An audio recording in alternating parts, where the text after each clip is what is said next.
Assalamualaikum warahmatullahi wabarakatuh.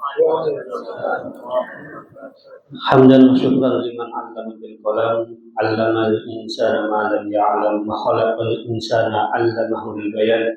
Wassalatu wassalamu ala sayyidina Muhammadin sallallahu alaihi wasallam.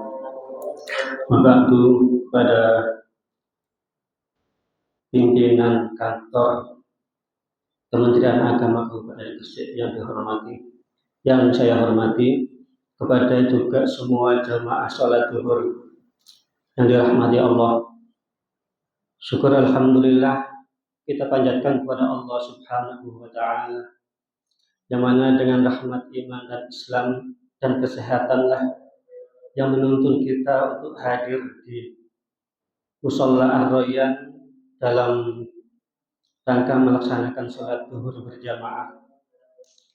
Dan kita melaksanakan sholat zuhur semata karena iman bahwa itu adalah perintah Allah, dan juga karena Islam kita, karena kita meyakini bahwa sholat adalah bagian dari rukun Islam disyaratkan oleh Muhammad SAW.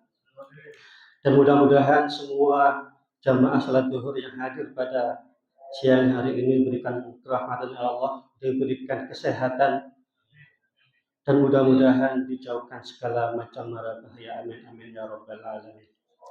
Ma'asyiral muslimin wal muslimat rahimakumullah.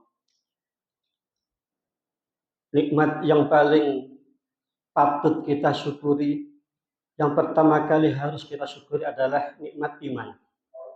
Kenapa kok kita harus mensyukuri nikmat iman? Karena dengan imanlah kita semua pada siang hari ini berkumpul di majelis jamaah sholat zuhur berjamaah, dilanjutkan dengan sekedar mengikuti kajian meskipun itu pernah sampai dengar, namun di dalamnya saya meyakini bahwa akan ada hal-hal yang baik yang mana semua adalah perintah Allah bagi kita sebagai umat Islam. Amin ya rabbal alamin. Kepada jamaah salat yang bahagia, nikmat iman adalah hal yang patut kita banggakan, karena dengan imanlah kita termasuk sebagai hamba Allah yang terpilih. Dalam suatu hadis yang diriwayatkan oleh Ibnu Mas'ud, Rasulullah Shallallahu Alaihi Wasallam menyampaikan bahwa innallaha yu'tid dunya man yuhibbu wa man la yuhibbu wa la yu'til imana illa man yuhibbu. Bahwa sesungguhnya Allah memberikan kenikmatan duniawi kepada siapa saja hambanya yang Allah anugerahi, yang Allah kehendaki, baik itu dia orang yang beriman maupun orang yang tidak beriman. Allah memberikan rezeki yang berlimpah kepada hambanya yang beriman. Allah juga memberikan rezeki yang berlimpah kepada hambanya yang tidak beriman. Bahkan Allah memberikan kesehatan kepada siapa saja makhluknya yang Allah kehendaki. Dengan demikian Allah memberikan sifat rahimnya kepada semua alam, sifat rahmanya kepada semua hambanya, yang mana Allah memberikan semua kenikmatan di dunia selama dia menjadi tanggungan Allah di dunia ini. Namun Allah tidak pernah memberikan nikmat yang pernah Allah buat yang teramat besar, yang teramat dahsyat, yaitu nikmat iman. Nikmat iman ini hanya diberikan kepada hamba pilihan Allah, yaitu orang-orang cintai Allah. Wa yu'til imana illa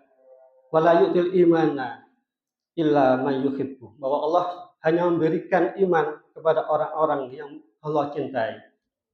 Oleh karena itu, kita semua pada siang hari ini berkumpul di majelis ini, saya yakin dalam hati panjenengan semua melakukan hanya semata iman kepada Allah, bukan karena takut kepada pimpinan, bukan karena sungkan kepada pimpinan sampean, tapi semua dilakukan karena Allah, imanan wahtisaban, yaitu melakukan segala sesuatunya hanya karena Allah Subhanahu wa taala, karena kita mengimani bahwa salat adalah suatu perintah yang Allah perintahkan kepada kita.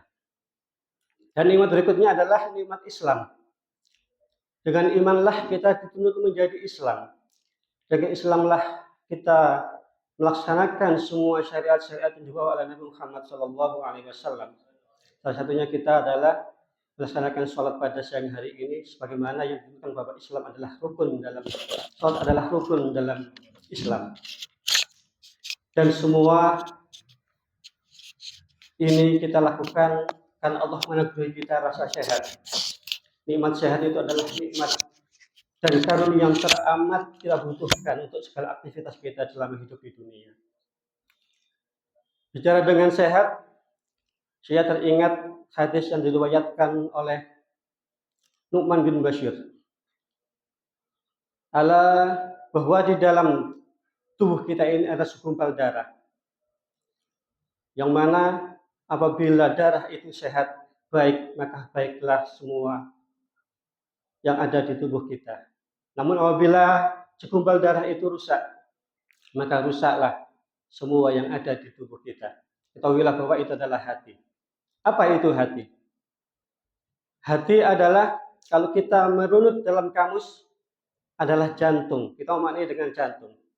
Jantung yang sehat akan membuat tubuh kita sehat. Jantung adalah organ tubuh yang memompa darah ke seluruh anggota tubuh kita. Dia membawa udara yang kita hirup, oksigen yang kita hirup untuk dialirkan melalui darah-darah kita. Membawa nutrisi makanan untuk diasupkan seluruh anggota tubuh kita sehingga kita bisa beraktivitas dengan nyaman dan sehat. Alhamdulillah, insya Allah yang ada di sini semua adalah dalam kondisi sehat. Namun dalam kondisi yang lain, olbon diartikan sebagai hal yang sangat urgent dalam perilaku kita, yaitu hati. Hati tidaklah tampak dalam kehidupan kita keseharian, namun segala sesuatu yang keluar dari hati itu membuat segala sesuatu yang tampak dalam perilaku kita. Hati yang baik akan mencerminkan perilaku kita yang baik, begitu juga hati yang rusak akan membuat perilaku kita dan segala sesuatu kita akan menjadi rusak. Abu Hurairah menyatakan, al-qalbu malikun wa a'dha'u jasad wa a'dha'u junuduhu. Fa idza salahal qalbu salahat jasadu kullu wa idza fasadat fasadat kullu. Bahwa hati itu adalah raja, diumpamakan sebagai raja. Dan anggota tubuh kita adalah bala tentaranya. Apabila hati kita baik, maka semua rakyat yang ada sekitar kita akan menjadi baik.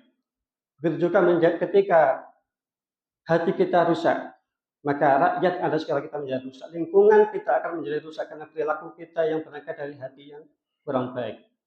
Karena hati yang baik itu adalah berangkat dari hati nurani, bukan berangkat dari nafsu. Sehingga Imam Al-Ghazali menyatakan, ketika kita menemui suatu problema dalam mengambil satu keputusan, maka ambillah apa yang berangkat dari hati nuranimu. Istafti qalbaka walau aftauka wa aftauka wa aftauka. Demikian kata Imam Al-Ghazali. Ketika kamu membuat satu keputusan yang baik, maka ambillah apa yang muncul dari hati nuranimu, bukan muncul dari akal yang berangkat dari nafsu. Mudah-mudahan kita semua pada siang hari ini Allah diberikan hati yang sehat, hati yang baik, sehingga menjadikan lingkungan kita, masyarakat kita menjadi baik karena perilaku kita dan sikap-sikap kita. Dan mudah-mudahan Allah memberikan kita kehidupan yang baik dan mati pun dalam kondisi yang baik. Dan salah satu ciri mati yang baik atau husnul khatimah adalah ketika kita cinta dengan ilmu dan seringkali hadir dalam majelis ilmu. Demikian yang disampaikan oleh Muhammad SAW. Karena memang terbatas oleh waktu, tadi di calling terus sama Nasdud kumpul kabeh. Akhirnya saya akhiri. Wallahu muwaffiq ila aqwamit thoriq. Wassalamualaikum warahmatullahi wabarakatuh.